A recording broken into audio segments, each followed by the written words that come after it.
The devil, you say. The devil does represent to people what they don't allow in their idea of God. It is too often limited to what would be addressed in reversals of the tarot and other such oracles. The devil does represent what is misunderstood or what is mentioned as competing with God.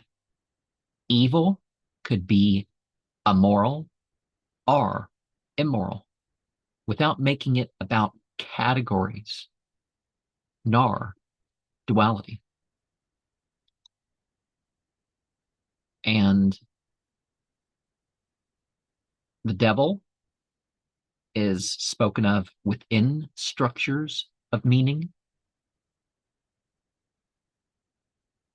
And there's been a lot of talk about the Order of Nine Angles among some groups that are not Order of Nine Angles.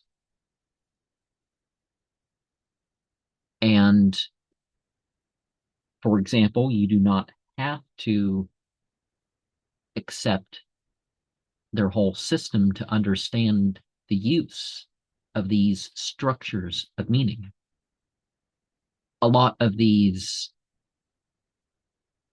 documentaries and preachings will talk about evil and the devil in terms of negativity and opposition. Some will talk about it in terms of what's beyond what we can or should express. Evil itself relates to meaning of wildness, of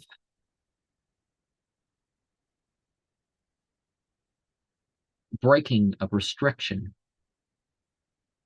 But that and the roots for the word devil don't necessarily mean anything immoral or immoral.